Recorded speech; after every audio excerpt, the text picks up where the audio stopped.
지금 시각 7시 20분입니다. KBS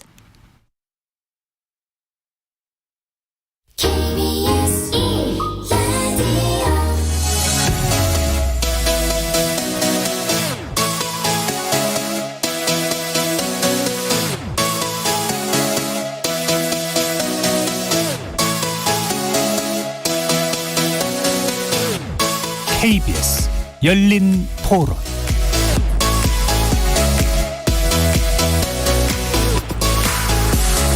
안녕하십니까. KBS 열린 토론 정준희입니다.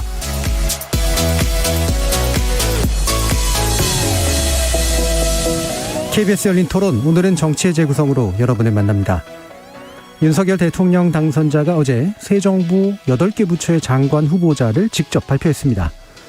지난주 한덕수 국무총리 후보자 지명에 이어서 일부 장관의 인선을 마무리한 건데요. 다양성 부족을 지적하는 목소리에 능력을 우선 고려했다는 답변을 했죠. 민주당에선 인선 내 균형과 조화가 부족하다면서 새로운 검증 기준을 통해 철저한 검증을 하겠다고 나섰는데요.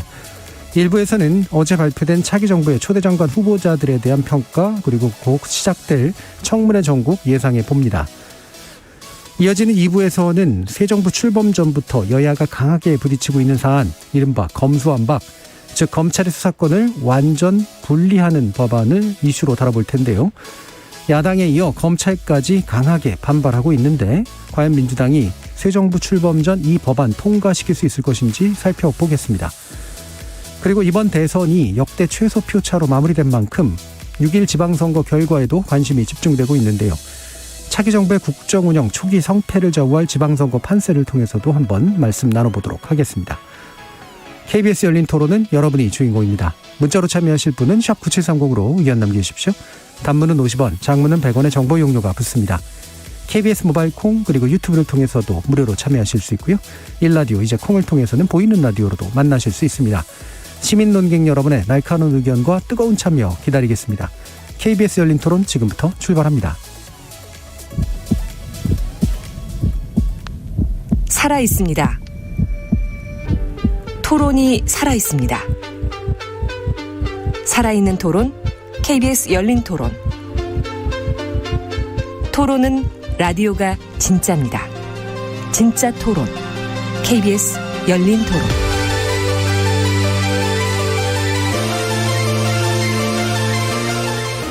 정치를 보는 색다른 시선, 정치의 재구성, 함께해 주시는 네 분의 논객 소개하겠습니다. 민주당 법률위원회 부위원장 조기현 변호사 나오셨습니다. 네, 안녕하세요. 조기현 변호사입니다. 국민의힘 전남 순천 당협위원장 천하람 변호사 자리하셨습니다. 예, 전남 순천의 천하람입니다. 김준우 변호사 같이 해주셨고요. 네, 안녕하세요. 20대 대통령 인수위 장해찬 청년소통 TF단장 나오셨습니다. 안녕하세요. 장혜찬입니다. 자, 많이 기다리던 또 기대하던 일인데요. 새로운 정부의 초대 장관을 맡게 될 주요 부처 8개 부처입니다. 장관 후보자가 직접 발표됐습니다. 당연히 여러 가지 평가들이 좀 있을 텐데 전반적인 총평에 대해서 먼저 좀 얘기를 해 주시죠. 먼저 조기현 변호사님 말씀 주실까요? 예, 일단은 계속 거론되는 분들도 있었지만 의외의 발탁으로 볼 수 있는 분들이 몇 분 계셨습니다. 네. 그런데 의외의 발탁이면 참신성 이런 느낌이 들어야 되는데 이제 그렇지 않은 인사라고 보여지고요. 그래서 대부분의 보수 언론도 마찬가지 평가처럼 어떤 균형이라든가 참신성 또 다양성이 전혀 보이지 않는 인사라는 점에서 다소 좀 실망스러웠고요.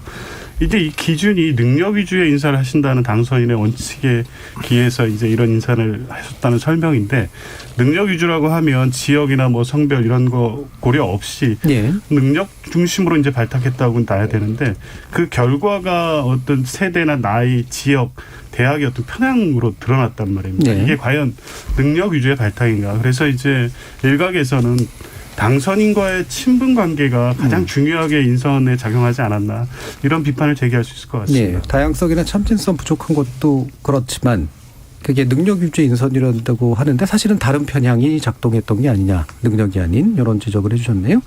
자, 그럼 천하람 변호사님 또 어떤 말씀 주실까요? 네, 저는 무난했다라고 보고요. 네. 사실 와우 이런 거는 없었습니다. 근데 반대로 생각해 보면 우리가 능력 있고 참신하고 지역 통합도 할 수 있고 국민 통합도 이뤄낼 수 있는 새로운 아이디어를 가지고 있는 장관 후보자 그런 사람이 있었다면 아마 그 사람이 대통령이 됐었겠죠. 예. 그러니까 한 사람에 대해서 기대하는 거는 아닌 것 같아요. 네, 그렇긴 합니다만은 그러니까 전체적으로 봐도 이제 무난하고 능력 위주로 뽑았다라는 당선인의 말씀이 맞는 것 같고요. 또 한 가지 저는 그 민주당에서 이제 계속 말씀하시는 것 중에 당선인이 친한 사람들 위주로 뽑았다라는 거를 이제 단점으로 지적하시는데 저는 어떤 의미로는 굉장히 중요한 국정의 파트너이기 때문에 당선인이 어떤 스타일이고 또 어떤 능력을 갖추고 있는지를 직접 경험해 본 사람들을 본인의 내각의 장관으로 뭐 낙점하는 것이 나쁘다고 생각하지는 않습니다. 특히나 저희 청와대가 조금 더 슬림화되고 수석보다는 장관들과 함께 일을 하겠다라고 하고 있기 때문에 뭐 아무래도 당선인 입장에서도 내가 직접 검증한 사람들과 일을 하고 싶다라는 그거는 뭐 자연스러운 일이라고 생각하고요. 제가 호남에서 활동을 하고 있기 때문에 사실 어제도 순천에서 이런 호남 출신이 너무 없는 거에 대해서 이제 저녁을 먹으면서 얘기를 했었습니다. 근데 이제 오히려 저보다도 저는 약간 아쉽다고 생각했는데 이제 물론 총리 후보자가 전북 출신이긴 하지만 광주 전남 출신이 너무 없어서 근데 이제 같이 식사하셨던 분들도 아니 뭐 지금까지 호남 출신 장관이 있었다고 해서 호남에 특별하게 뭐 좋은 게 있냐. 그러니까 이제 출신 지역이라기보다는 말 그대로 우리 지역을 발전시키는 뭐 우리 지역 내지는 우리나라에 도움이 되는 사람이면 되는 거니까 능력 위주로 한 건 오히려 잘했다라는 분들도 꽤 많았고요. 다만 한 가지 저희 호남 지역에서 좀 걱정하는 부분은 저희 지역에 있는 분들은 네트워크가 아무래도 민주당 쪽에 좀 편중이 돼 있습니다. 그러다 보니까 지역의 현안이나 이런 부분들을 국민의힘에 전달하는 게 조금 어렵지 않겠느냐. 그래서 뭐 내각이 어렵다면 지역 균형 발전 특위라든지 이런 게 제대로 작동을 해서 우리 지역의 현안도 좀 잘 중앙에 전달됐으면 좋겠다. 뭐 이런 정도의 말씀들 많이 하셨었습니다. 뭐 지역 대표성이 필요한 부분에서 인선하면 되지 않겠느냐. 뭐 그런 정도로도 얘기가 좀 되고요. 한 가지 약간 이제 첨언해 주셨으면 좋겠는 게 저도 기본적으로 대통령제하에선 장관은 코드 인사를 하는 게 맞다고 생각을 하는데 물론 이제 개인마다 견해가 다르겠지만 근데 그 코드 인사를 비판해온 입장이 또 있었단 말이에요. 이걸 어떻게 정리하고 가는 게 맞다고 보세요? 사실은 이게 뭐든 정도를 지켜야 됩니다. 예컨대 아무리 나랑 잘 맞는다고 해도 말도 안 되는 사람은 하면 안 되는 거죠. 그러니까 어느 정도 능력을 갖춘 사람, 그러니까 최소한의 자격이 있는 사람 중에 나와 잘 맞는 사람을 해야 되는 것이고 그런 면에서 국민들께서 이 사람이 정말 장관 정도를 할 만한 능력이 있느냐, 그러니까 친분 관계를 떠나서 그걸 보시지 않을까 싶습니다. 코드 인사를 하더라도 이제 무자격자를 이제 억지로 밀어넣는 방식은 아니어야 된다. 그럼요. 알겠습니다. 김준호 변호사님. 그렇죠. 그러니까 국민의힘이 이제 문재인 정부 처음 들었을 때 캠코더라는 표현을 쓰면서 코드 인사를 엄청 비판을 많이 했어요. 저는 그때도 방송 많이 하진 않았지만 코드 인사가 나쁘냐. 저는 뭐 늘 코드 인사는 필요하다라고 생각을 합니다. 정치 철학이 맞고.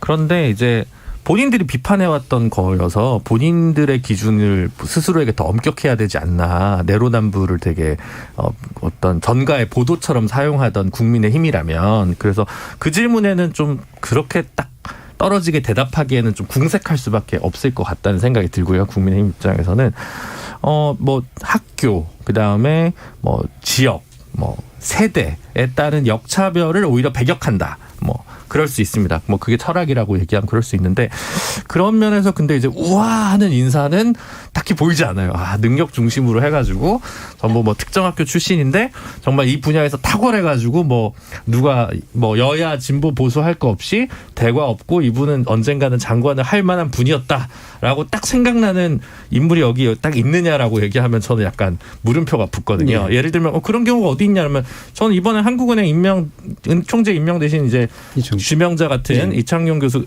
아태국장 같은 경우는 뭐 그런 경우라고 생각하거든요. 그러니까 그런 인사를 좀 하겠다라는 게 원래 대통령 당선인의 어떤 철학 아니었냐. 근데 그에 비해서는 아마 조금 이렇게 저렇게 캠프 안에서 인사검증 해보다가 이제 좀 그렇게 제일 좀 흠이 없는 분들 중심으로 이렇게 정리한 게 아닌가. 그래서 인사에 특별한 메시지가 있다기보다 지방선거를 앞둔 상황에서 최대한 불협화음이나 노이즈를 줄이기 위한 거를 최우선 순위로 삼은 거 아닌가. 거기서 두 개가 뭐가 보이냐면 정치인 장관 입각설이 굉장히 많이 돌고 있는데 최소 한도에서 2명 정도만 발표를 했다는 거가 저는 보이고요. 다른 하나가 여성가족부 장관 후보자를 발표했다는 게 보입니다. 이 부분은 노이즈나 정치인 중심의 입각 뭐 이런 것들에 대한 좀 이야기를 좀 톤다운하기 위해서 먼저 이런 분들 중심으로. 왜냐하면 지금 임명 안 한 법무부, 행안부, 통일부, 외교부 이건 정치인들 입각설이 굉장히 많이 나오던 보직이고 다른 한편으로는 행안부, 법무부 같은 경우는 정치인 장관이 선거 때 있으면 안 된다라고 또 국민의힘이 세게 비판했기 때문에 정치인 바깥에서 찾으려다 보니까 또 아마 인선에 지금 어려움을 겪고 있는 거 아닌가라는 생각이 좀 많이 듭니다. 예, 전반적으로 무난함에 대해서는 동의하시네요. 예. 이제 뭐 개인적인 역량이나 도덕성과 관련된 부분은 조금 더 검증의 시간이 필요하기 때문에 현재 어떻게 저런 사람을 뭐 이렇게 당장 얘기하기엔 좀 어렵죠. 사실 이제 처음 이름을 들어보는 분들이 계십니다. 사실은. 근데 뭐 아직까지는 뭐 제가 모른다고 해서 능력이 없다고 단정할 수는 없기 때문에 조금 아직은 말을 아낄 때가 아닌가 싶습니다. 알겠습니다. 자, 아끼신다고 했고요. 자, 장해찬 평론가님 단장님이죠. 장해찬 단장님. 예, 인사에 100점 만점짜리 인사는 없죠. 국민의 눈높이의 평균점 이상이냐, 평균 이하냐가 중요한 기준이라고 보는데 왜 우리 장해찬 단장님 있잖아요. 아, 네. 이런 죄송합니다. 제가 과한 또 드립 죄송합니다. 굳이 대꾸하지 않겠습니다. 예. 이제 야당이 될 민주당이나 이 진보 진영 입장에서 무난하다라는 평가가 나오는 건 사실상 야당이 여당의 인사에 대해서 할 수 있는 최상의 극찬이거든요. 그러니까 뭔가 트집 잡기나 이 사람 어떻게 이럴 수가 말이 안 된다. 예. 이런 말이 나오지 않고 오히려 무난해서 아쉽다. 그리고 뭐 파격적이지 않다라고 말하는 건 여당이 인사하면서 야당한테 받을 수 있는 극찬 중에 하나라는 생각이 들고요.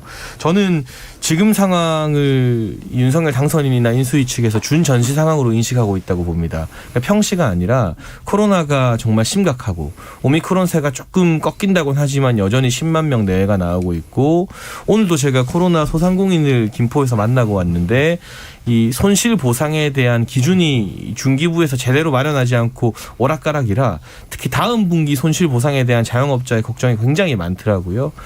이런 상황에서 굉장한 이 경기 회복과 코로나 수습에 대한 미션들이 많은 시기에 파격적인 실험, 인사를 통한 강렬한 메시지를 추구하기보다는 시행착오 없이 곧바로 해당 부처에 대한 높은 이해도를 바탕으로 안정적으로 국정 운영을 하고 또 한 가지 정무적으로 청문회에서 정쟁의 에너지 소모를 가급적 많이 하지 않는 그런 인사들로 일기 내각을 꾸린 것 같고요. 뭐 산업부 장관 후보자, 기재부 장관 후보자 모두 다 해당 부처 경험 등이 있잖아요. 그리고 뭐 과기부 장관 후보자 같은 경우는 반도체 관련 최고의 특허를 내서 뭐 전문성에 있어서는 어느 말도 나오기 힘든 수준의 과학자라고 하고 그런 부분들이 준 전시 상황이라는 인식 아래 일기 내각을 꾸린 것이다라고 평가가 되고요. 캠코더 인사 이야기가 나왔는데 지금 언론에서 이제 보건복지부 장관 후보자로 지명된 정호성 전 경북대 원장에 대해서는 윤석열 당선인과의 대학 시절부터의 우정, 인연에 대해서 거론을 합니다만 전반적으로 뭐 코드 인사나 캠프 인사가 지배적이다라는 헤드라인은 별로 보이지 않아요. 캠코더 인사라는 이야기가 왜 나오냐면 앞서도 나왔지만 전문성보다는 이건 누가 봐도 농공 행상이다. 정치적인 인연 때문이다 라는 사람들이 나올 때 캠프 인사다 코드 인사다라는 게 나오는데 지금 나오시는 분들의 어떤 전문성이나 사회에서 쌓아왔던 경력이 윤석열 당선인과의 인연이 아니더라도 농공 행상성 인사로 보이거나 도저히 그 자리에 어울리지 않는 분인데 뜬금없이 간 분으로 보이는 경우는 없어요. 하나의 예가 이제 원희룡 전 제주지사가 국토부 장관으로 간 거, 국토부 관련 경험이 없다는 것 정도가 유일하게 전문성과 관련해서 야당이 지적할 수 있는 부분이지 그 외에 아주 동떨어진 인사들은 없기 때문에 파격적이진 않지만 준 전시 상황에 걸맞는 안정적인 인사 정도로 평가를 하고 싶습니다. 예. 자, 메시지가 없는 게 오히려 장점일 수 있다. 특히나 지금 시기에는 이런 말씀을 주셨는데 그중에 하나의 메시지를 한번 그럼 분석을 해보죠. 원희룡 제주지사 얘기를 하셨기 때문에 국토부 장관 굉장히 중요한 요직이잖아요. 특히나 이제 부동산 문제가 정권 교체에서 굉장히 중요한 이유가 됐다라고 한다면 이 부분이 이제 어떻게 읽히시는지 조기현 변호사님 좀 말씀 주시죠. 뭐 일단 앞서 하신 말씀에 대해서 간단히 하나 덧붙이면 민주당의 공식 입장이 무난한 인사라고 평가한 적은 없고요. 회전문 뭐 끼리끼리 인사 과거에 뭐 인사들이 다시 등용된 부분이 많고 특히 뭐 문화체육관광부라든가 보건복지부 장관 같은 경우에는 실제 관련 분야의 관련성은 분명히 있지만 내각의 수장으로서 부처를 통과할 만한 자격을 갖췄는지에 대한 문제 제기를 할 수 있거든요. 네. 문화체육관광부가 언론 관련된 업무를 하고는 있지만 일부분이고 실제 문화체육 부분이 중요한데도 불구하고 언론인으로서 존경받는 부분인 거는 분명하지만 장관으로서 적절한지는 청문회를 통해서 이제 능력 검증을 해야 될 것 같고요. 보건복지부도 마찬가지입니다. 이분이 당선인과의 오래된 인연이 강조되고 있거든요. 병원장으로서 의료인으로서 훌륭한 의료인인 건 맞는 것 같습니다. 그런데 보건복지 정책을 총괄하는 보건복지부가 갑자기 이렇게 됐을 때 이 새 정부의 초대 장관으로서 역할을 수행할 수 있을지에 대한 문제 제기를 할 수밖에 없는 것이고요. 예. 이제 연장선에서 보면 원희룡 전 지사 문제도 마찬가지입니다. 입각할 거라는 예상을 할 수는 있었는데요. 난데없이 이제 국토교통부 장관이란 말입니다. 물론 행정 경험이라든가 정무 경력이 탁월하신 분이라는 건 누구나 알고 있어요. 근데 적어도 국회 의원 활동하는 당시라든가 이후에 어떤 국토 관련된 상임위를 한 적도 없고 이 관련 여러 메시지 중에 최근 문제가 되고 있는 국토부 관련 이슈나 현안에 대해서 적적 발언이나 어떤 본인의 식견을 보여준 바가 없거든요. 유일하게 대선 기간에 대장동 일타 강사라는 명칭을 가지고 이제 이 부분에 관한 이슈를 주도적으로 제기하고 이랬던 분이란 말입니다. 이게 원희룡 장관이 지금까지 어떤 경력이나 이런 걸 볼 때 그 자체로서 부적절하다고 볼 수는 없다고 평가할 수도 있지만 국토교통부 장관으로서 적절한지에 대한 문제 제기는 안 할 수가 없고요. 특히 이 부동산 정책 관련돼서 이번 대선에서 가장 중요한 이슈 중에 하나이지 않습니까? 그런데 원희룡 후보자께서 이 부분에 대한 어떤 입장을 갖고 있는지 확인이 안 됐습니다. 제가 예상할 때 국토교통부 인사청문 과정에서 인사청문위원들의 발언에 적절하게 대응을 할 수 있을 만큼 그 짧은 기간에 준비될 수 있을지 의문이고요. 이런 부분에 있어서 서민 주거 안정이라든가 부동산 집값 안정이라든가 이런 당장의 현안의 문제를 해결하기에 적절한 인사인지에 대한 의문을 가질 수밖에 없는 상황입니다. 예. 네, 저는 사실 아까 장혜찬 평론가가 원희룡 국토부 장관 후보자 얘기를 했지만 저는 되게 반대 의견입니다. 국토위 활동을 오래 했던 것보다 저는 오히려 도지사로서 말 그대로 토지 이용 계획 같은 것들을 제주도에서 직접 본인이 챙겨보고 집행도 해보고 제주도 토지 지가가 올라가는 것과 떨어지는 것을 다 경험도 해보고 여러 가지 개발 프로젝트도 진행해보고 했던 경력이 저는 오히려 국토부 장관으로서 훨씬 더 의미 있는 경험이라고 생각하거든요.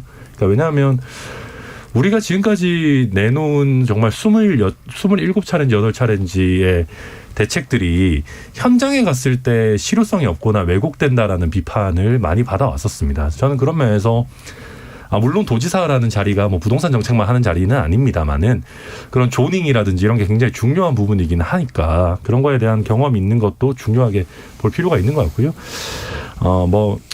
그리고 또 이제 부동산에 대해서 최소한 내로남불은 없는 후보니까 또 목동지 팔고 내려가시고 이런 걸 했던 분이니까 할 것 같고 저는 그리고 오늘 원희룡 후보자가 내놓은 메시지들이 다 괜찮았어요. 예컨대 갑자기 하루아침에 부동산을 잡으려고 무리 안 하겠다. 그리고 또 규제 완화를 또 너무 급작스럽게 해서 시장에 잘못된 신호를 주지 않겠다. 이런 얘기들 하고 있기 때문에 저는 나름대로 오히려 제주도에서 많은 경험을 쌓은 좋은 후보자라고 생각이 듭니다. 예, 저는 반대했다는 말이 무슨 말인가 했더니 그 의견에 대한 반대라는 그런 말씀이셨군요. 네. 예, 그래서 되게 강한 메시지를 내놔야 했는데 그건 아니었고 아니, 제가 도전 경험에 반대한다 이런 까지는 아닙니다. 예. 그러니까 도전 경험이 굉장히 중요하고 이게 꽤 좋은 어떤 전문성으로 나타날 수 있다. 저도 이 부분 연관해서 짧게 덧붙이면 제가 어제 무슨 행사 때문에 부산에 내려가서 박형준 부산시장과 만나서 식사를 하고 행사 같이 하면서 이 부분 이야기가 좀 화제였어요. 왜냐하면 어제 점심 무렵부터 원희룡 전 지사의 국토부 장관 보도가 나왔기 때문이죠. 네. 점심 식사 시간 무렵에. 근데 참 잘된 인사라고 박형준 부장시장이 평가를 하더라고요. 서울이나 수도권이 아닌 다른 지역에서 도지사나 광역시장 이 자치단체장 경험을 해본 사람이 국토부로 가게 됐을 때 전국적인 관점에서 할 수 있는 일이 굉장히 많다라고 박형준 부산시장이 평가했습니다. 그 이유가 무엇일까 생각해 보면 물론 서울과 수도권 경기도의 이 집값을 안정화시키고 공급을 늘리는 것, 교통망 확충하는 것 중요하다는데 이론의 여지가 없습니다만 국토부 장관이 서울 부동산 잡기 장관은 아닌 것이거든요. 다른 광역자치단체나 지방의 균형 발전 문제라든가 인프라 확충 문제 할 일이 굉장히 많습니다. 다른 지역에서 자치단체장을 하면서 상대적으로 수도권에 비해서 소외받았고 중앙정부의 예산이 안 오는 걸 체감했던 사람이 국토부 장관이 됐을 때 할 수 있는 일이 많다라는 걸 박형준 부산시장이 이야기를 했던 것 같고요. 문재인 정부에서 부동산 정책이 왜 좋은 의도와는 다르게 26번, 27번, 28번 다 역효과를 냈을까. 저는 서울 그리고 그중에서도 강남 3구에 지나치게 집착했기 때문이라고 생각을 합니다. 강남 3구만을 정책의 어떤 메인 타겟으로 삼다 보니까 그게 오히려 강북에서 튀는 결과가 나오고 서울을 보다 보니까 수도권 경기도의 베드타운이 또 풍선 효과로 튀어오르고 그래서 당연히 부동산 안정화도 중요하지만 좀 더 거시적인 관점에서 국토 균형 발전이나 윤석열 당선인이 생각하는 지방 분권에 대해서도 신경을 많이 쓸 수 있는 이 지역 지자체장 출신의 국토부 장관이다라는 데 의의를 한 가지 두고 있고 두 번째는 과거 김현미 전 장관 시절에는요, 이 김수현 전 정책실장이 사실상 국토정책의 상황 노릇을 했었죠. 그래서 김현미 전 장관이 주변 지인들한테는 자기 참 억울하다는 이야기 많이 하고 다닌다고 하잖아요. 본인의 어떤 소신이나 능력을 펼치기보다는 노무현 정부에서부터 부동산 정책 꽉 잡고 있던 김수현 전 정책실장의 아이디어를 실행하는 역할에 머물렀다라는 평가가 내부에서 있으니까요. 그런데 이번에 원희룡 전 제주시사 대선 주자급이 제가 알기로 국토부 장관이 된 거는 최초일 텐데 가게 되면 적어도 다른 부처나 또는 대통령실의 눈치를 보지 않고 이제 대통령실 정책실도 폐지됩니다만 국토부 내부의 어떤 노하우나 시행착오나 이런 것들을 기반으로 해서 좀 주도적으로 여러 정책을 펼친다면 정치인들의 개입이나 청와대의 개입으로 혼선이 있었던 과거와는 다르게 좀 안정적인 정책이 나올 수 있지 않을까 하는 그런 기대감, 예. 실세 국토부 장관에 대한 기대감도 가져봐도 되지 않을까 예. 싶어요. 지역균형론과 실세의한 실세론의 바탕을 둔 공호는 상당히 설득력이 있는 새로운 이야기라는 생각은 좀 드는데요. 그렇다면 이제 도정 과정에서 실제로 능력을 입증하거나 또는 반대 편향에 대해서 비판받을 만한 일은 없었는지에 대한 아마 검증도 이루어지긴 해야 될 것 같네요. 어떻게 보세요? 저는 근데 좀 꿈보다 해몽이신 것 같다는 생각이 들고요. 솔직히 얘기해서 원희룡 지금 후보자가 종로 공천을 원했다는 건 여의도에서 파다한 일이었고요. 그래서 최재형 원장으로 이제 정리가 되면서 종로를 공천을 못 받았다라는 이제 얘기가 많았었고 입각을 대신에 이제 하는 건데 법무부 장관이나 행안부 장관이 사실 더 어울리는 커리어죠. 네. 본인 검사 출신이고요. 도지사 출신은 사실 행안부 장관이 더 잘 어울립니다. 근데 행안부 장관, 법무부 장관, 정치인 출신 선거 때 하면 안 된다고 국민의힘이 얘기한 게 많다 보니까 다른 자리를 찾다 보니 국토부 장관으로 좀 낙첨된 게 아닌가. 사실 저는 좀 그런 네. 사고의 흐름이 좀 보인다랄까요? 그런 생각이 좀 많이 들고요. 그리고 결국은 정치인 출신 혹은 현직 의원을 장관으로 어느 정도 비율로 했을 때 청문회 통과 가능성이 좀 더 높아지기 때문에 아마 초대를 기준으로 하면 문재인 정부가 총리까지 19명 중에 한 8명 정도가 정치인 출신이었으니까 한 7명 정도로 윤석열 정부에서 정치인 출신을 맞추려고 하지 않을까라는 좀 저는 강한 생각이 의심이 많이 들고 그 맥락에서 그냥 인선한 것 같습니다. 본인이 제2공항 개발을 제주를 좀 추진하려고 했던 거나 숲을 좀 밀었다든가 이런 부분이 개발과 난자가 앞에 붙는 거 안 붙는 거에서 논쟁적인 지점에 상당히 많이 서 있었던 분이고 제주 버스 노선 개편과 관련해서도 도민의 높은 지지를 받지 못했던 여러 가지 문제가 있습니다. 국토교통부 아니겠습니까? 사실 그래서 정말 최적의 인사냐라고까지는 저는 솔직히 그렇게 높은 점수를 주고 싶진 않지만 청문회 통과에는 무리 없는 인사가 최고의 인사라는 현재 인수위의 상황에 봤을 때 그냥 이해는 간다 이런 정도입니다. 네. 강조해 주신 장점이 인선의 이유는 아니었을 것이다라는 그런 말씀까지 들었고요. 7306님께서는 대통령 당선자도 마음이 통하는 장관 한두 명 옆에 있어야 되지 심적으로 안정되겠죠라는 말씀 주셨고요. 9741님은 능력 위주 인선했다고 하는데 원희룡 후보자 능력도 적합도 의문인 후보이긴 합니다라는 말씀 주셨고요. 가윤한님은 인사가 만사니 내정자들은 언행에 조심해서 국정에 참여해야 할 것입니다. 국민들이 지켜보고 있습니다라는 부탁 말씀도 주셨습니다. 자, 원 후보자가 가장 좀 눈에 띄기도 합니다만 그래도 이제 가장 좀 덩치가 좀 큰 부처가 이 경제부총리 쪽에 연관돼 있는 기재부 쪽인데 추경호 의원이 이제 결국은 발탁이 좀 됐잖아요. 이 부분에 대한 평가도 좀 해주셔야 될 것 같아서 먼저 장해찬 그 단장님 말씀부터 한번 들어볼게요. 이게 거시적인 맥락에서요. 네. 청와대 대통령실의 권한을 약화시킨다는 윤석열 당선인의 공약과도 맞닿아 있는 인사라는 생각이 들어요. 네. 문재인 정부에서 경제부총리 맥을 보게 되고 기재부 내 파워게임의 양상을 보면 예산 쪽 사람들의 힘이 강해졌었거든요. 그런데 이게 기재부가 합쳐지기 전에 원래 재정과 예산에서 실세나 주류는 다 재정 쪽이었어요. 그랬던 것이 문재인 정부에서 예산 쪽 라인들이 득세를 했는데 왜 그런 거 하니 예산의 중요성이 갑자기 커져서가 아니라 재정이나 거시경제 정책 같은 경우는 청와대에서 다 짰기 때문이죠. 네. 청와대 정책실장이나 경제수석의 힘이 사실상 기재부 총리보다 더 컸고 그래서 이 문재인 정부 하에서의 기재부가 청와대에서 짜온 정책을 예산 맞춰서 실행하는 집행부서로 전락했다는 자조적인 비판의 목소리도 기재부 안에서 많이 나왔었거든요. 근데 추경호 의원 같은 경우는 다 아는 재정 전문 통입니다. 네. 기재부 관료할 때도 재정을 했었고 금융위 금융국장 등 요직을 다 거쳐갔죠. 그러면 문재인 정부에서 청와대가 경제정책을 짜고 기재부가 집행만 하는 그런 구조가 아니라 이제 경제정책까지도 기재부에서 전문성을 가진 재정 중심의 관료들이 다시 한번 주도적으로 짜겠다. 이게 권력의 어떤 구조로 보게 되면 대통령실의 권한을 조금 내려놓고 전문가 위주로 내각 위주로 국정을 운영하겠다는 윤석열 당선인의 철학이 반영된 것이고 그리고 이제 아마 이 정통 관료 위주로 내각 중심으로 국정이 운영되게 됐을 때 그게 꼭 좋은 것은 아니다라고 지적하는 목소리들도 분명히 있어요. 관료제의 단점도 있죠. 하지만 윤석열 당선인이나 국민의힘 측에서는 지난 5년 동안 청와대 중심으로 국정이나 정책이 많이 수립되면서 정치적인 이념이 정책 수립에 너무 작용을 많이 했던 것이 아니냐 이런 문제의식을 가지고 있어서 그 부분을 아예 내려놓고 각 부처에 돌려주겠다라는 의미에서 이 기재부 경험도 풍부하고 재정통인 이 추경호 의원을 다시금 경제부총리로 임명했다 그런 의미들이 숨어 있다고 좀 평가하고 싶습니다. 네. 역시 저는 이제 그것보다 해석이 이렇게까지 얘기하고 싶지 않은데 해몽하는 게 직업인데 어떡합니까? 앞에 얘기하시는 해몽하는 거는 직업은 점쟁입니다.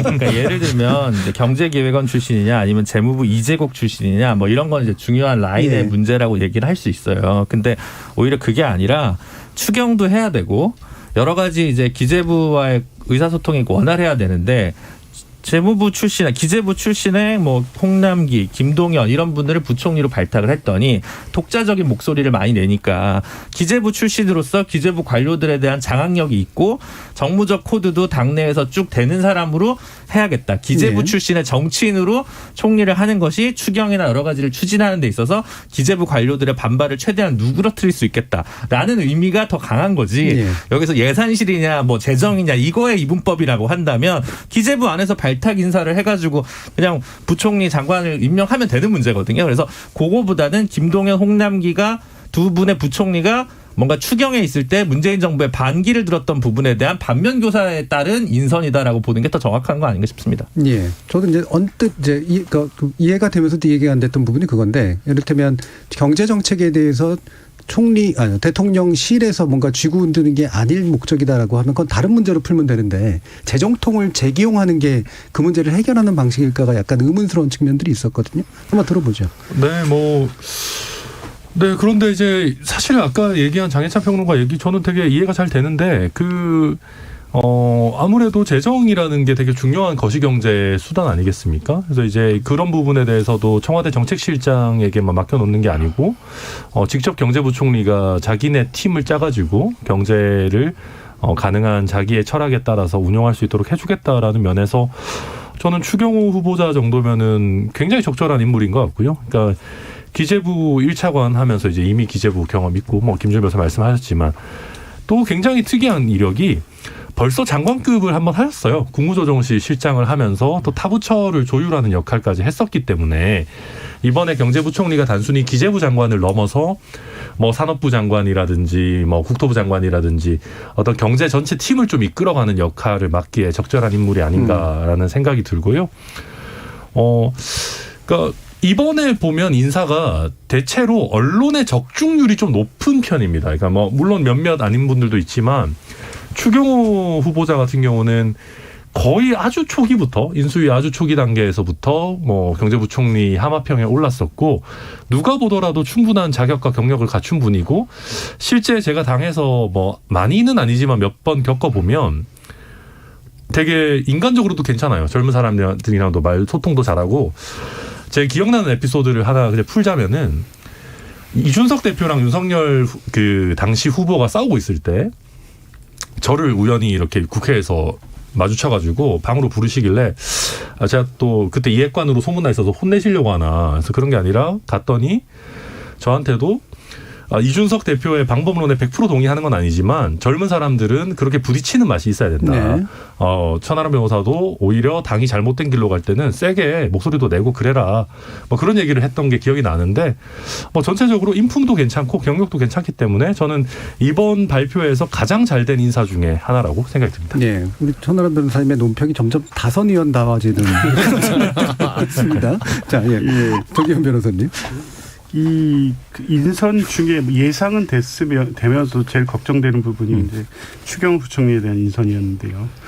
이 정부 이 운영 과정에서 보면 그 정권 차원에서 뭐 민주당이 번번이 추경 때마다 이제 기재부와 부딪히지 않았습니까? 관료 중심, 관료주의하고 부처 이기주의 이 부분이 가장 강한 것이 기획재정부입니다. 그리고 실제 재정 건전성이란 측면을 강화하는 것이 예산 관리 차원에서는 적절한 것으로 보지만 정책을 펼치는 입장에서 보면 국관직이라고 해서 정부가 당장 현실에 필요한 어떤 재정을 쓰는 것조차도 기획재정부가 계속 맡고 나선 거 아닙니까? 네. 이런 부분 때문에 지금 김준우 변호사님 말씀대로 윤석열 당선인으로서는 향후 기재부를 완벽하게 통제할 수 있는 사람이 필요했다고 보여지고 그런 측면에서 보면 물론 정책이나 철학에서도 다르지는 않습니다만 향후 경제정책 관련해서는 기존의 이 문재인 정부에 대해서 비판했던 부분들이 그대로 반영될 것 같습니다. 네. 예를 들면 추경에서 재정 건전성을 앞세우면서 결국에 세출 구조 조정을 통해서 재원 마련을 하는 방향으로 계속 갈 것이고 그러면 50조에 대한 그 추경 예산을 마련하면 결국 대부분을 세출 구조조정을 하겠다는 건데 추경호 장관이 과거에 어떤 말씀을 하셨냐면 의원의 예결위에 출석하셔서 노인 일자리 이런 부분을 언급하면서 굉장히 의미 없는 정책으로 폄하하신 적이 있습니다. 대부분 세출 구조조정을 하면 문재인 정부 때 사회적 약자라든가 취약계층의 이 확보된 예산 부분을 깎을 수밖에 없는 상황이 될 것이고 이런 부분에 대한 직접적인 의견을 표명한 바도 있기 때문에 결국에 이러한 이 재정론자가 이 기획재정부 장관이 돼서 경제정책을 펼친다고 하면 재정 건전성 문제는 계속 사회적 논쟁이 될 겁니다. 우리나라의 국가 재정이 건전한 것인가 채무비율이 적정한 것인가에 대해서는 OECD 국가의 평균이나 여러 사례를 비교하면서 계속 논란이 될 수는 있습니다만 어쨌든 아직 여전히 재정 건전성에서 여력이 있다고 하면 이 손실보상이나 지금 재난 시기의 어떤 추경 부분에 있어서는 이 적자 부채 발행을 통해서도 예산 확보를 해야 되거든요. 그런데 이 취약계층을 먼저 쓰러뜨리는 방식으로 접근하는 재정정책으로 갈 위험성이 크기 때문에 이런 측면에서 보면 예상이 되면서도 가장 우려했던 인사라는 점에서 이후에 추경호 부총리 후보자에 대한 검증에 있어서 본인 수준을 지킬 것으로 봅니다만 과연 그런 방식으로 계속 정책을 펼칠지 그것이 적정한지에 대해서는 문제 제기를 안 할 수 없을 것 같습니다. 저는 책임 정치의 차원에서요. 지금 이번에 이 주요 정치인들 중에 가장 유명한 분이 추경호 이 경제부총리 후보자 원희룡 국토부 장관 후보자잖아요. 그러니까 정치적 영향력이나 당내에서의 어떤 인지도 이런 차원에서 가장 소위 말하는 체급이 높은 분 두 분을 가장 어려운 부서에 보냈어요.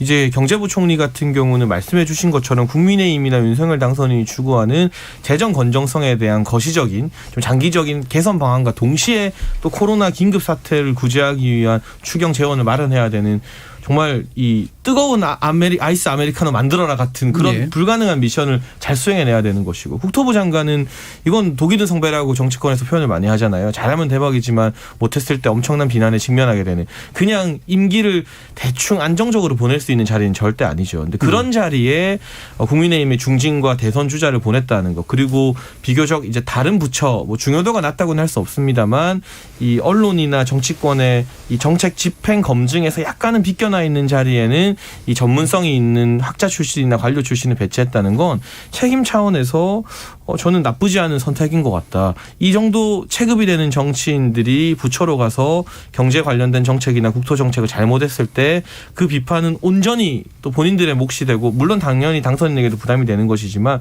그만큼 또 이분들이 국정 초기에 본인들이 원하는 차관 인사 보장부터 시작해서 여러 가지 정책에 대해서 대통령실의 간섭을 덜 받고 좀 하고 싶은 대로 구상을 펼쳐나갈 수 있을 것 같거든요. 예. 그런 차원에서 책임 정치 차원에서는 다른 부처가 아닌 기재부와 국토부의 두 분이 간 게 적절하지 않나 하는 생각이 좀 들어요. 예. 저는 했던 얘기를 반복하고 싶지는 않고요. 두 가지 정도 논란이 좀 있을 수 있다고 생각합니다. 하나는 어차피 이제 MB 박근혜 정부와 그럼 윤석열 정부는 또 무엇이 다른가? 문재인 정부와 무엇이 다른지는 쉽게 알겠는데, 문재인 정부 말고 박근혜 정부, 이명박 정부의 경제 정책은 성공이었는가? 그 철학을 그대로 반복하면 되는 건가? 그게 2022년에 맞는 건가? 이와 관련된 비전에 있어서 감흥이 없어 보인다라는 게 국민적 우려가 있을 수 있다는 생각이 들고요. 네. 역량면에서. 도덕성 면에서는 론스타 관련된 문제에서 추경호 의원이 사실은 이제 당시 실무자 역할을 했던 부분이 있어서 그게 다시 캐비넷에서 좀 끄집어낼 수 있다. 아직도 그건 좀 국제적으로 그 ISD인가요? 이렇게 진행 중인 것들이 있어가지고 그 부분도 나중에 한번 좀 살펴볼 필요가 있을 것 같습니다. 실제로 이제 그 청문회 국면에 그 핵심적인 영향을 주는 건 결국은 이제 야당의 반대가 가능한 총리겠지만, 정책 방향에 있어서는 굉장히 강한 전선이 붙을 건 방금 말씀 주신 경제부 총리나 아니면 이제 국토교통부 장관 이게 될 것 같다. 중량급 인사이기도 하고 그렇게 판단은 됩니다. 근데 저는 예년보다는 괜찮은 청문회가 기대돼요. 왜냐하면 추경호 경제부총리에서 지금 언론이 나오는 게 과거 론스타 연루 정도인데, 그건 재판 과정에서 다른 분들 기소됐던 분들도 다 대법원 무죄 판결이 나오는 이슈고, 원희룡 전 제주지사는 제주도 내려가면서 목동집 팔았잖아요. 그게 3배가 뛰었다고 하는데 여전히 전셋집 거주하시고 있고, 그러니까 부동산 관련해서 때릴 이슈가 없거든요. 그러면 앵커가 말씀하신 것처럼 정책적 차이에 대해서 청문회에서 세게 붙을 가능성이 높아요. 네. 그러니까 사돈의 팔촌이 그때 땅 샀고 어디에 이사 갔고 학교를 보냈고 이런 이슈가 아니라 정책을 가지고 여야가 한번 세게 붙는 청문회를 보여주는 것도 한국 정치 발전에서 되게 의미 있는 장면이 아닐까 싶어서 기대가 좀 됩니다. 이제 기대를 표방한 주문사항 같은데 어떻게 보세요, 정의용 변호사님? 언론적으로 아주 바람직한 말씀이고, 청문회가 이제 그런 측면도 잘 드러나서 국민들께서 이제 임명된 장관이 실제 업무를 수행할 경우에 내 삶과 관련해서 어떤 변화가 있을 것인가를 청문회를 통해서 일단 한번 예측해 볼 수 있는 기회가 주어진다는 것은 의미가 있죠. 그런데 지금 말씀하신 것처럼 도덕성 검증이 과연 이제 지금까지 나온, 예를 들면 추경호 후보자 같은 경우에 론스타 문제로 끝날 것이냐, 아직 그렇게 예단하기는 어렵습니다. 발표된 지 이틀밖에 안 됐고요. 추경호 후보자나 원희룡 전 지사 같은 경우에 인물 자체에 대한 도덕성 검증이 제대로 이루어진 적은 없고, 국회 인사청문 제도는 기존의 어떤 선거를 통한 이 검증과는 또 차원이 다른 면이 있기 때문에 지금 윤리성, 도덕성이 지금까지 확인된 내용만을 가지고 무사 통과가 될 것이다, 이렇게 보기는 어렵고요. 정책적인 측면에서도 보면 민주당에서는 직무 능력이라든가 도덕성하고 국민적 어떤 기대, 시대 정신 이런 거, 이런 부분에 대한 검증을 하겠다는 거 아니겠습니까? 이거는 그냥 통상의 어떤 기준 이런 게 아니라 직무 능력이 지금 2022년에 요구되는 거에 맞지 않다고 하면 과감하게 부적격 의견을 낼 수도 있다는 것입니다. 그래서 단순히 민주당과 다르다는 분을 부각시켜서 발목 잡기로 비춰지는 이런 것이 아니라 지금 시대에 맞는 장관으로서 역할을 만지, 지금 김준우 변호사님 말씀대로 과거 이명박 정부, 박근혜 정부 때의 정책을 그대로 유지하고 그때 정책에 관여했던 분들이 지금 장관으로서 직을 수행하게 되는 경우가 지금 제기되고 있는 여러 이슈나 문제들을 해결할 수 있는 인사로 적정한지에 대한 검사를 철저하게 하겠다는 겁니다. 그래서 이제 이게 시간이 좀 길어질 것 같긴 합니다만 좀 짧게만 다른 분들도 의견을 좀 주셨으면 좋겠는데, 결국 이제 검증 과정에서 정책 검증이 필요하다, 근데 적정한 수준에서의 도덕성 검증이 필요하다는 동의하지만, 결국에는 이제 조국 전 장관에 관련된, 마침 또 조민 씨에 관련된 여러 가지 판결과 취소 조치까지 나왔기 때문에 결국에는 그 정도 수준까지 검증을 하는 게 맞다라고 보느냐에 대한 입장의 문제인 것 같아요. 그래서 그 부분은 어떻게 해결할 것이냐, 얘기를 한번 들어보죠. 천하람 변호사님. 저는 저의 의견이었지 무의미하다고 생각하는 게, 민주당이 그렇게 할 겁니다. 그러니까 지금도 벌써 황교익 씨 같은 분들도 조민 기준을 모두에게 적용해야 된다라고 이미 하고 계시고, 물론 이제 민주당에서 말하는 7대 기준이라는 게 이제 민주당도 별로 지키지 않은 경우들이 있었기 때문에 그게 뭐 얼마나 그렇게 국민들께서 보시기에 강한 기준인지 내지는 민주당이 또다시 뭐 내로남불에 빠져드는 것이 아닌지 뭐 이런 여러 가지 저희로서도 방어막이 있기는 합니다만은 어찌됐든 국민들께서도 뭐 여러 가지 특히 입시 비리와 관련한 그런 부분들에 대해서는 민감한 부분이기 때문에 만약에 장관 후보자 중에 뭐 어떤 뭐 여러 가지 스펙을 허위로 만들어서 뭐 자녀를 좋은 학교에 억지로 넣었다라고 하면 그건 당연히 문제가 되겠죠. 예. 김진우 변호사님. 아마 그걸 예상하고 최초의 검증 과정에서 인수위에서 먼저 빼지 않았을까요? 그래서 저는 뭐 생각보다는 조금 논란이 적을 수도 있다고 생각하는데 그게 뭐 그 정도로 하고 앞으로 좀 지켜보시죠. 왜냐하면 지금 이제 한덕수 총리에 대한 최초 1차 리뷰 정도가 사실 언론에서 끝난 거기 때문에 각 언론사별로 특별 TF를 만들었고 이제 앞으로 뭐 좀 더 지켜볼 문제가 아닌가 싶습니다. 네. 그럼 뭐 어떻게 예상하세요? 이를테면 지난번 이제 조국 정국 같은 경우는 사실 이제 당에서 이루어지는 문제도 있었지만 다시 말하면 국회에서 이루어지는 문제도 있었지만 검찰과 이제 언론의 그 공세성도 굉장히 이제 중요했던 건데 이게 이제 똑같은 기준으로 이제 민주당이 검증하려고 노력을 하겠죠. 근데 검찰과 언론이 동일한 방식으로 움직일 것이냐의 문제는 또 별개의 문제이기 때문에 그 정도로 이슈가 되고 실체가 있다면 당연히 그렇게 움직이겠죠. 그리고 요새는 검찰 같은 경우도 어떤 이슈가 되고 언론에서 크게 화제가 되면 그걸 보시고 고소고발을 전문으로 하시는 시민단체들이 있기 때문에 고소고발이 접수가 되고 또 그게 확대 재생산을 낳고 이게 뭐 약간 공식처럼 되어 있기 때문에 만약에 휘발성 강한 이슈가 있다면은 당연히 저희도 그런 공세를 당할 수밖에 없다라고 각오하고 있어야 된다 생각합니다. 네. 장혜찬 단장님 어떠세요? 그러니까 대한민국 언론이 저는 그렇게 호락호락하지 않다고 생각을 해요. 그 당시 조국 전 장관 청문회 국면에서도 가장 먼저 의혹을 제기하면서 수사하지 않을 수 없게 의혹에 대해서 충분히 보도한 언론의 역할이 있었기 때문에 조국 전 장관에 대한 많은 것들이 알려졌었는데 이번에도 뭐 혹시 그럴 일이 있을지 모르겠습니다만 자녀의 표창장을 위조하거나 허위 스펙을 만들어준 후보자가 있다면 그건 뭐 이론의 여지 없이 재론의 여지 없이 낙마해야 되는 게 맞는 것이고요. 그 부분에 대해서 민주당 인사청문 태스크포스도 이미 꾸려져 있고 여러 언론 뭐 우리가 언론을 제가 보수 언론이다 진보 언론이다 이렇게 나누는 게 좀 적절한가에 대한 고민이 있습니다만 소위 말하는 진보 성향의 언론에서 정말 칼날 같은 송곳 같은 검증하려고 벼르고 막 지금 굉장히 많이 현장을 또 이미 뛰어다니고 있지 않겠습니까? 그래서 인사 검증의 기준이 과거보다 낮아질 수 있다는 건 불가능한 일이거든요. 예를 들면 문재인 정부에서 민주당이 들고 나왔던 게 개인사와 관련된 검증을 미국처럼 비공개로 하고 그 검증 통과한 사람들에 대해서 정책 검증만 국민들에게 공개하자. 그래야 좋은 인재 많이 쓸 수 있다는 건데 저는 이 이야기가 민주당 정부에서 나왔을 때 방송하면서도 고민을 많이 했었어요. 그때 제가 단정적으로 판단을 안 내렸었는데 지금 국민의힘이 그 이야기하면 민주당이 동의하겠습니까? 안 합니다. 정권 바뀌어도 마찬가지고요. 그래서 검증의 수위라는 것은 시대가 흐르면 흐를수록 더욱더 빡빡해지고 엄격해질 수밖에 없다. 그리고 그게 인사청문 대상이 되는 사람들이나 인사권자에게는 굉장히 부담스러운 일이겠지만 국민 입장에서는 아니 당연히 그 정도 기준은 통과해줘야 되는 거 아니냐라는 이 공감대가 형성되어 있기 때문에 이번에 민주당 보고 살살 해달라고 말씀하고 싶지도 않고 언론 보고 보도 자제하라 뭐 사실 확인이 정확하게 된 것만 보도하라 이렇게 말하고 싶지도 않고요. 민주당 정부 했던 때와 똑같은 기준으로 민주당도 검증하고 언론도 기사 썼으면 좋겠습니다. 나올 게 있다면요. 조기현 변호사님. 그 인사 검증의 기준이 계속 강화되고 있고 국민의 눈높이가 높아지는 것은 맞습니다. 이제 근데 이 조국 장관 청문회 같은 경우는 매우 이례적이었고 언론이든 검찰 수사든 과거에 또 앞으로도 있기 어려운 상황이라고 보여지거든요. 그때를 돌이켜보면 인사청문 도중에 기소 발표를 하고 검찰이 이렇습니다. 그리고 언론 이 조국 장관 주변에 대해 수사한 내용을 보도하는 방식이라든가 검찰의 압수수색 범위 이런 거를 보면 모든 인사를 이런 식으로 검증하고 인사청문 과정이 이루어질 거라고 기대하는 거는 어렵죠. 왜냐하면 이런 사례는 없었고 이런 정도로까지 아마 이루어진다고 하면 감당해낼 만한 분이 있을까요? 그러니까 이제 이런 검증 기준을 다 통과하는 분이라고 말씀하실지 모르겠지만 제가 볼 때는 그 수사나 뭐 언론의 당시의 보도 행태 등에 있어서는 문제 제기를 안 할 수 없고 적어도 이제 이제 그때에 가서 과거에 좀 가혹하고 무리가 있다는 분들은 똑같은 기준을 적용하라고 말할 수 있다고 봅니다. 그런데 다만 이제 그 기준을 검증의 기준으로 잣대를 세운다는 것은 너무 과도해 보이고요.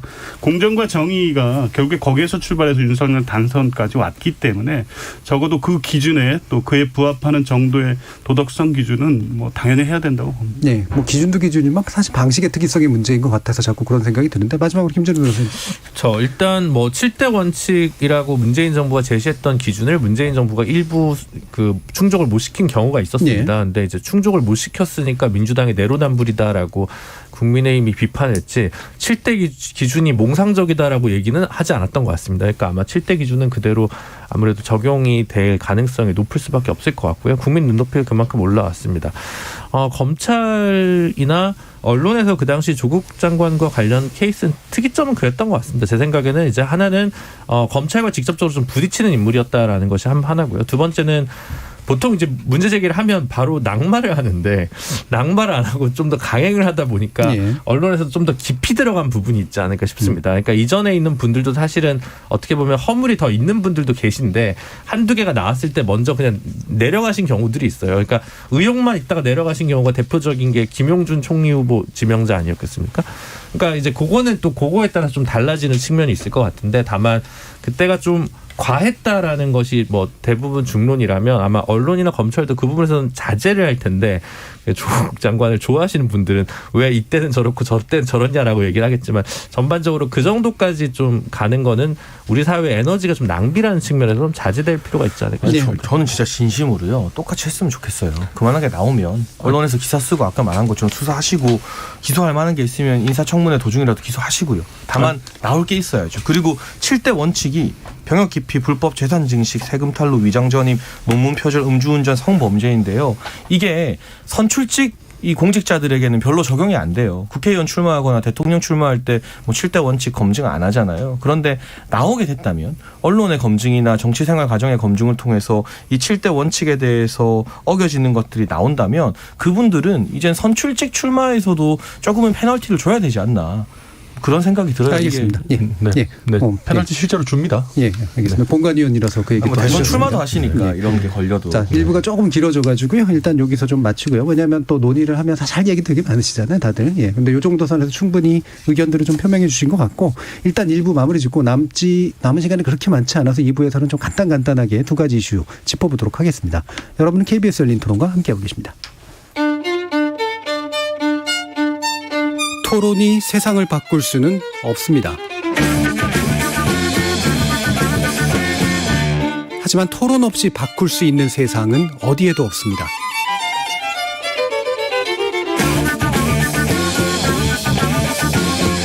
세상의 선한 변화를 갈망하는 당신.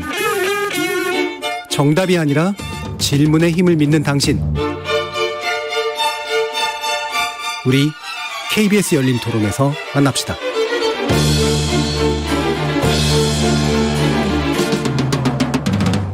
KBS 열린 토론 월요일 코너 정치의 재구성 함께하고 계신데요. 장해창 대통령직 인수위 청년소통 TF단장, 김준우 변호사, 천하람 국민의힘 전남 순천 당협위원장, 조기현 더불어민주당 법률위 부위원장 이렇게 네 분 함께하고 계십니다.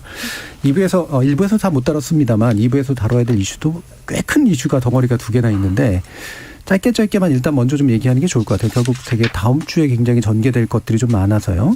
일단 첫 번째는 민주당이 추진 중인 검찰 수사권 이제 완전 박탈이라고 흔히 표현하는 그런 것입니다.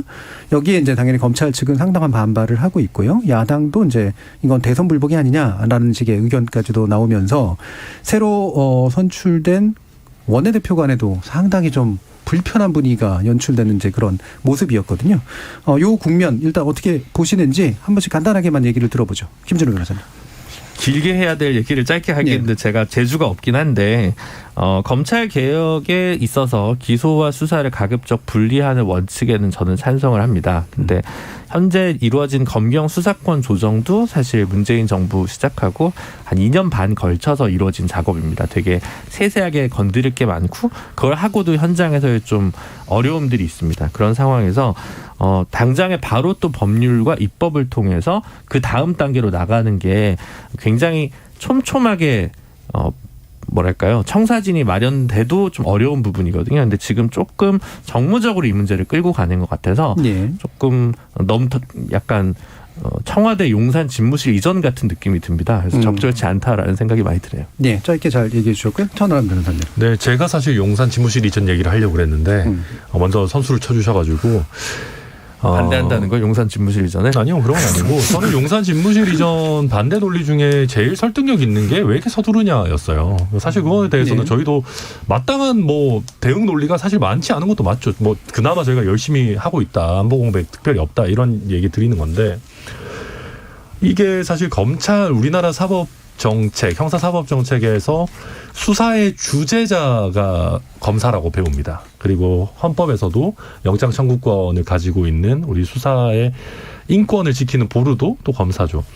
근데 이런 검사의 역할에서 수사를 빼겠다라는 거는 용산 집무실 이전 보다 제 생각엔 최소 한 100배 이상 복잡한 이슈입니다. 그렇다고 했을 때 이걸 과연 한 달 안에 하겠다라고 하는 거는 저는 더도 아니고 덜도 아니고 한 B급 복수혈전을 찍겠다라는 정도의 수준 그 이상도 이하도 아니라고 봅니다. 예. 결국에는 지난번 이제 청와대 이전 동일한 사안은 물론 아니긴 합니다만 이제 시기의 문제인 거죠. 그러니까 왜 하필 지금이어야 하느냐. 저는 물론 이 내용과 방향성에도 100% 동의하지 않는 부분이 있지만 너무 길어지니까 나중에 말씀드리겠습니다. 알겠습니다. 자, 조기현 변호사님. 수사 기소 분리에 대해서는 국민의힘도 일관되게 찬성하는 입장이었습니다. 그리고 이 논의가 지금 그 뭐 대선 이후 한두 달 사이 논의가 아니었지 않습니까? 이 법률안이 제출된 것도 벌써 한 2년 전, 3년 전이고요. 그 중에 이제 단계적 그 처리 방침을 정하고 일반 범죄에 대한 수사권만을 지난 법 개정을 통해서 처리를 했던 거였고요. 물론 이 현장 일선에서 일부 혼선이 있는 것은 맞습니다. 새로운 제도, 70년 가까이 유지된 제도가 바뀌는 과정이기 때문에 수사 일선에서 문제가 없지는 않지만 이 원칙적으로 왜 출발했는지, 수사 기소의 분리가 왜 중요한지에 대해서 공감을 한다면 여전히 지금까지 충분한 논의와 숙려가 있었기 때문에 지금 처리해도 이 현장 일선에서 적용되는데 큰 문제가 발생하지 않을 것 같다는 거 보여지고요. 물론 이제 내일 의총에서 논의를 합니다만 여러 가지 입장이 있습니다. 그 6대 중요 범죄에 대한 수사권을 경찰로 가느냐, 별도의 수사청을 두느냐, 당내 안에도 여러 가지 입장이 있습니다. 그런데 그거에 따른 세부 실행 계획까지도 이미 다 마련돼 있는 상태에서 시기와 이 구체적인 방안을 조정을 하는 이 단계만을 남겨놓고 있기 때문에 민주당에서 입장이 정리되고 국회에서 논의하기에 부족한 정도는 아니다라고 보여지고요. 물론 내일 신중한 논의가 있을 겁니다. 지금 뭐 일부에서처럼 무조건 강하게 강행하는 것을 통과하기 위한 의총은 아닐 것으로 보여지고 내부에서도 신중론도 있고요. 경찰로 수사권이 이관됐을 때 발생될 수 있는 문제에 대한 우려도 분명히 있습니다. 아마 이런 부분까지 고려해서 하는데 적어도 이게 이제 수사 기소권 문제는 매번 이 통과하고 그 반대 부질 때마다 선거를 앞두고 있거나 다른 어떤 정치적 고려 때문에 그 통과하지 못했던 부분이 있거든요. 이번 역시도 마찬가지라고 봅니다. 지방선거가 있고 정권 초기라는 부담감이 있다는 이유로 미룬다면 결국 이 미완의 과제로 끝날 가능성이 있기 때문에 적어도 국민적 공감대가 있다고 전제해서 출발을 한다면 민주당으로서는 어쨌든 뭐 통과하기 위한 노력을 해볼 것으로 그 정도까지는 의견은 모아진 것 같습니다. 일단 정치적으로 민주당이 너무 비겁해요. 이게 정말 꼭 필요한 정책이고 개혁이고 그만큼 준비가 많이 돼 있다면 대선 기간에 이거 왜 이재명 후보의 공약으로 안 내세웠죠? 대선 기간에 이 이야기 나온 적이 없습니다. 지난 3월에 윤석열 당선인이 검찰총장 사퇴하기 직전까지 검수완박 이야기 나오다가 검총 사퇴 이후로는 이 이야기 쏙 들어가서 민주당의 메인 이슈로 등장한 적이 없어요. 그러다가 대선 패배하고 나니까 갑자기 부랴부랴 다시 꺼내서 취임 이전에 대통령 거부권 행사할 수 있는 기점 이전에 빨리 번갯불에 콩고먹 하겠다는 것이거든요. 이게 정말 국민들의 여론이 여기에 대해서 다수가 찬성하는 것이고 국민 논의가 무르익었다고 판단하신다면 지난 3월 이후로도 계속해서 이거 밀어붙이셨어야 되는 거죠. 그러니까 선거 졌으니까 앞으로 혹시 우리가 불리한 수사 많이 당하지 않을까 하는 불안감에 반로에서 나왔다면 솔직하게 말씀을 하셔야 되는데 이걸 선거 지자마자 기다렸다는 듯 다시 꺼낸 건 정치적으로 비겁하다는 생각이 들고요. 저는 국민들이 겪을 불편에 대해서 좀 말씀드리고 싶습니다. 변호사니까 저보다 훨씬 더 잘 아실 텐데 검경 수사권 조정 이후에 경찰서 가보면요. 민원 호소하는 국민들 정말 많습니다. 이건 정치적인 걸 떠나서 특히 제가 자주 강조하는 건 검찰이 그동안 잘해왔던 소액 사기나 금융범죄에 대해서 경찰이 가지고 있는 일선 노하우가 아직까지 부족하기 때문에 그런 사건을 우리 삶의 현장에서 겪는 분들이 예전보다 훨씬 더 많은 변호사비를 지불하게 되고 수사 진척 속도가 느려지게 되는 등 불편을 호소하는 민원들이 폭증했어요. 그러니까 검경 수사권 조정조차도 안착되지 않은 상태에서 만약 6대 중범죄 수사 분리가 또 도입이 된다? 이렇게 됐을 때 가장 이익을 보는 사람이 누구일까? 예를 들면 남부지검에 있었던 이 여의도 저승사자라 불렸던 금융범죄 합수단이 추미애 전 장관 때 없어졌잖아요. 제일 행복한 사람들은 라임이나 옵티머스로 펀드 사기 치는 사람들이 제일 행복했어요. 예. 6대 범죄 수사권 없어지면요. 재벌이나 소위 말하는 거악들, 거대 범죄를 저지르는 사람들이 행복해지고 검경 수사권 조정 이후로 더 많은 피해를 보고 있는 국민들이 불편함이 더 늘어날 겁니다. 정치 차원이 아니라 민생 차원에서라도 검경 수사권 조정도 재검토를 해야지 이거 수사권 조정 다시 밀어붙일 일이 아닙니다. 예. 뒤로 갈수록 굉장히 길어져가지고요. 네. 앞에 두 분이 약간 상대적으로 손해보신 느낌이 좀 들어요. 그래서 손해라고 말하기 좀 그렇긴 합니다만 두 분의 의견은 좀 더 보완적으로 들어보도록 하죠. 신준우 변호사님. 조금 뭐 장해찬 평론가님께서 얘기해 주신 부분에서 조금 현장과 좀 다른 부분이 있습니다. 일단 뭐 변호사 공급이 늘어나면서 변호사 수임료는 이제 더 이상 오르고 있질 않습니다. 어지간해서는요. 그래서 민생과 관련돼서 오히려 뭐 그렇게까지 생각되지는 않고요. 다소 몇몇 경우에 사건 처리가 지연되고 있는 경우는 사실입니다. 근데 그거는 사실 제가 변호사지만 제가 하고 있는 사건 중에 검사들의 실수로 사건이 길어지고 있는 경우도 있습니다. 그거는 이제 사실 이 부분은 사실 서로 각자 주장하고 있는 거고 유의미한 통계가 지금까지 좀 발표된 건 아니어서 좀 허수아비에 대한 공격이 될 것 같아서 이건 좀 자제하려고 하고요. 어쨌든 현장에 있어서 약간의 혼란함이 있는 건 맞고요. 그걸 좀 보강을 할 시점이라고 저는 생각을 합니다. 수사를 받지 않으려고 하는 게 아니라 검경 수사권 조정이 추가적으로 확대된다고 해서 민주당이 수사를 받을 걸 안 받을 걸 받고 이렇게 변하는 건 없습니다. 차라리 무슨 미국처럼 검사장 직선제를 한다면 또 모를까. 그럼 그 부분은 좀 안 맞는 것 같고요. 다만 지지자 결집용으로 좀 이 부분을 무리하게 좀 가져오는 부분은 정무적으로 그게 슬기로운 행보인지에 대해서 저는 물음표가 있다는 거고요. 정치개혁이랑 검찰개혁 두 개를 가지고 오다가 정치개혁 의제는 강행 처리하기에는 조금 부담스러우니까 그 부분에 약간 힘을 빼고 이쪽을 지도부가 좀 검토한 게 아닌가 싶은데 중수청을 만들지 아니면 경찰에게 모두 수사권을 줄지에 대한 당론 부분도 아직 정리되지 않은 부분에서 한두 달 안에 이 부분이 통과되기라고 보는 좀 쉽지 않은 것 같습니다. 예. 천하람 변호사님 아까 또 내용적인 얘기하시는 거 자제하셨기 때문에 약간만 더 보완해 주시죠. 네. 전 세계적으로요. 검찰에게 수사권을 박탈하는 나라는 없습니다. 그러니까 우리가 흔히 미국이나 일본이나 유럽에서 검사가 수사를 덜 하지 않느냐. 덜 한다라는 거는 정확한 표현입니다. 그렇지만 우리가 배트맨에서 보면은요. 거기 검사로 나오는 하비 덴트도 직접 수사하거든요.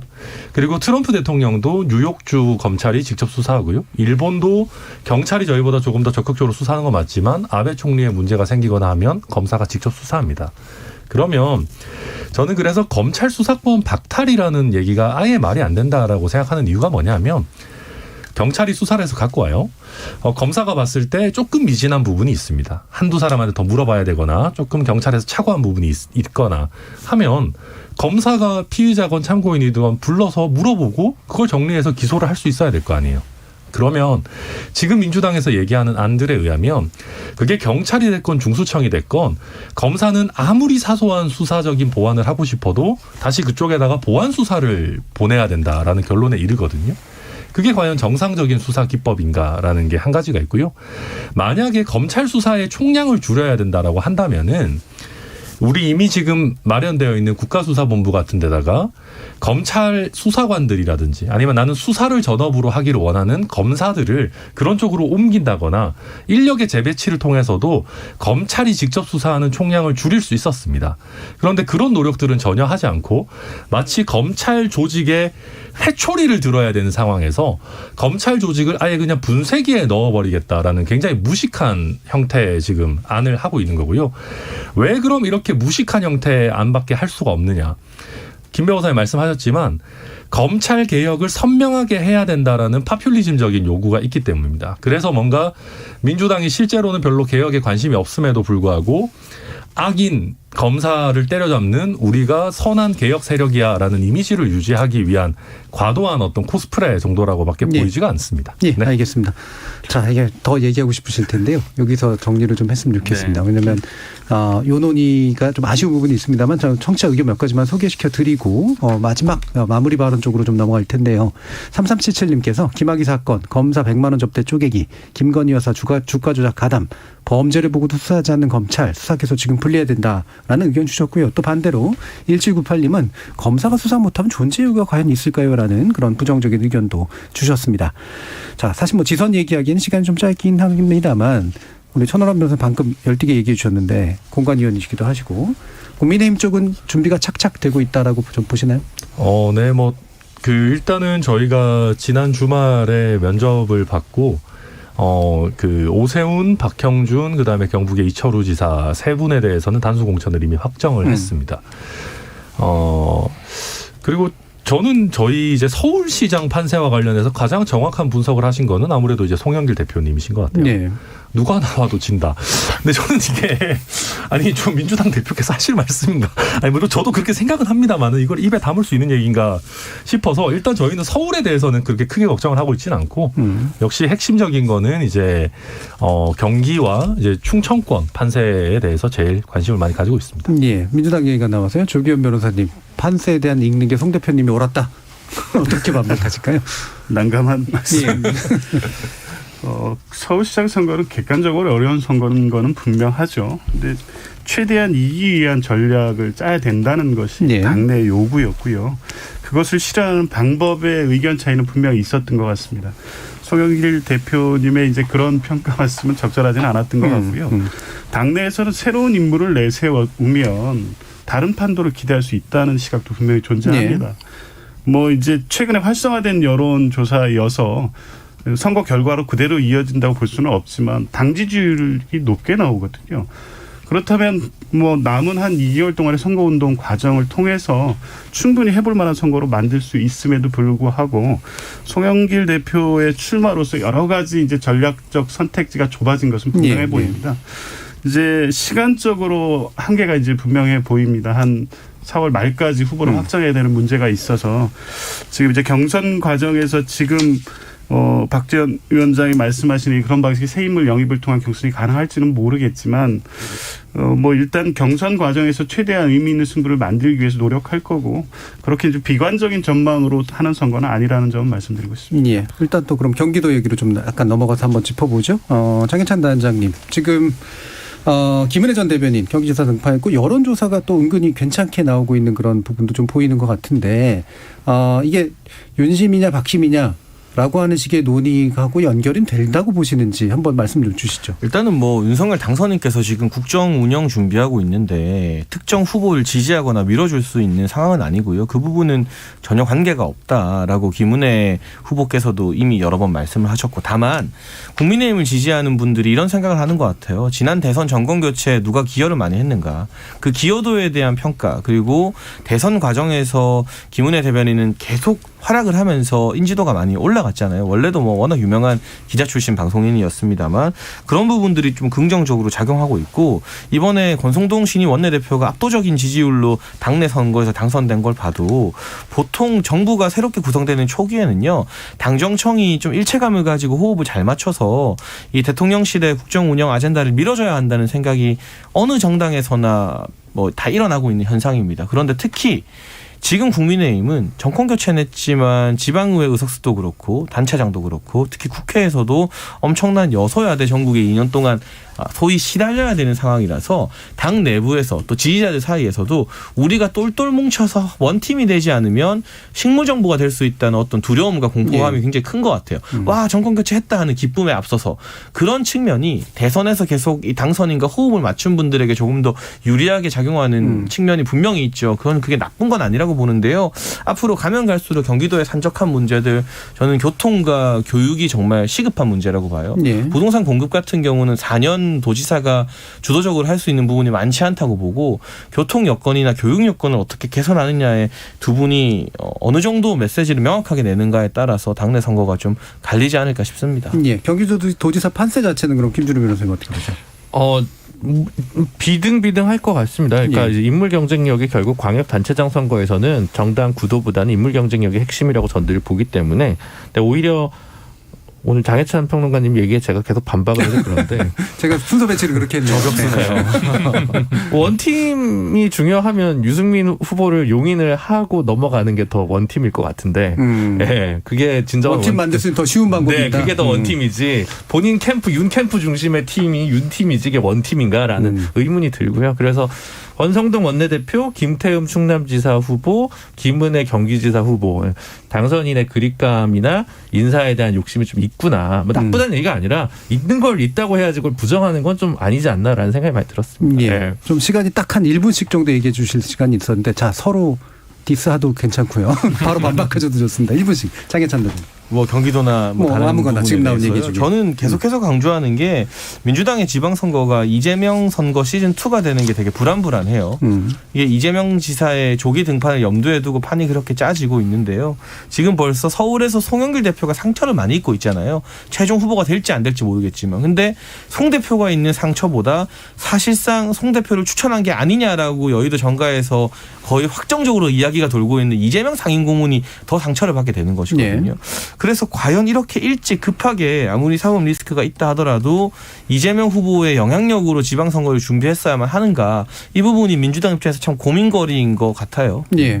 요거는 조기현 변호사를 뒤에 배치하는 게 맞는 거 아니에요? 예. 한번 말씀 들어보시죠. 그런 분석도 있던데 민주당의 고민이 아닙니다. 물론 이재명 후보의 등판을 요구하는 여론도 있지만 실제 어떤 의중을 반영하는 인사를 배치하거나 이런 상황으로 가고 있지는 않고요. 오히려 저는 이 국민의힘이 지방선거 이 구도를 짜는 데 있어서 이 지금 뭐 김은혜 전 의원 문제도 마찬가지고 이제 이번 주를 이 대통령 당선인이 이제 당선 초기에 이제 고추인식을 앞두고 하면 당선인 덕을 봐도 유리한 선거가 되는 것이 통상의 이제 과거의 정치인데 지금은 꼭 그걸 기대하기는 어려운 상황인 것 같습니다. 그렇다고 보면 경기도지사 선거도 그렇고 김은혜 대변인이 감으로써 유승민 후보와의 갈등 이런 부분이 오히려 당선인의 어떤 낮은 기대도 이런 기대 그 여론 이런 거 같이 비교해 보면 그렇게 어느 지역도 호락호락한 선거가 될 수는 없다. 이런 측면을 말씀드리고 싶고 반면에 민주당에서는 내부의 긴장도 이런 게 높습니다. 뭐 일부의 이 패배한 선거가 맞느냐는 비판도 있지만 대부분은 겸손하고 뭐 혁신을 통해서 이번 선거에서는 지더라도 국민께 이 다른 민주당의 모습을 보여준다는 자세로 가고 있기 때문에 지금 나오는 지표보다는 더 나은 결과를 얻을 수 있을 거로 기대해 보고 있습니다. 네, 천우람 변호사님. 네, 일단 저희는 김은혜 대변인이 나와줘서 굉장히 좋다고 생각합니다. 게다가 또 기대 이상의 성과들을 보여주고 있어서 최소한 경선의 흥행 면에서는 저희가 민주당을 압도할 거라고 생각을 하고요. 지금 민주당 경기도 경선을 보면 모두가 다 친 이재명이라고 말씀을 하시고 실제 안민석 의원이나 조정식 의원 그리고 염태영 전 수원시장 같은 경우도 다 사실 친 이재명이신 거는 맞습니다. 근데 이제 그분들이 또 갑자기 김동연 이제 전 부총리가 와가지고 되게 애매한 상황이 됐어요. 그래서 서로 옛날에 이제 저희 당이 한창 잘 못 나갈 때 뭐 진박 논쟁 같은 거 하는 것처럼 누가 진짜 친 이재명인지를 두고 뭐 약간 수준 떨어지는 싸움 같은 걸 하시지 않을까 하는 걱정이 되고 안민석 의원께서 갑자기 또 김동연 단일화를 제안하셨던데 또 그게 뭐 어떻게 될지 뭐 지켜봐야 될 것 같습니다. 근데 사실 염태영 시장은 정통 친노에 가깝긴 하죠. 정치 개파적으로 보면. 수정해 주셨고요. 이제 다 관심 없지만 시도의회가 제일 불비례성이 심한데 이번에 또 그렇게 될까 봐 그게 사실 제일 안타깝고 지금 기초의회 선거구 관련해서 개편은 여야가 힘거르기를 하는데 광역의회는 지금 좀 얘기가 없어서 어쨌든 뭐 또 주민이 패배하는 선거가 될 것 같다는 생각이 하나가 들고요. 다른 하나는 민주당은 지금 약간 조타수를 잃어버린 것 같은 생각은 듭니다. 뭐 서울시장이나 경기도지사 문제 관련해서 약간 감흥이 없는 라인업이 계속 나오고 마치 윤석열 후보 첫 내각 인사 같아요. 메시지가 지금 없는 것 같고 조율이 필요해 보인다는 정도입니다. 예, 주민이 패배한다 해서 박주민 의원은 갑자기 얘기하셨나 했더니 그건 아니신 거로 확인을 한번 해보도록 하겠습니다. 자, KBS 열린 토론 월요일 코너 정치의 재구성은 이것으로 모두 정리하도록 하겠습니다. 오늘 함께해 주신 네 분, 김준우 변호사님, 장혜찬 단장님, 조기현 변호사님, 그리고 천하람 변호사님 네 분 모두 수고하셨습니다. 감사합니다. 감사합니다.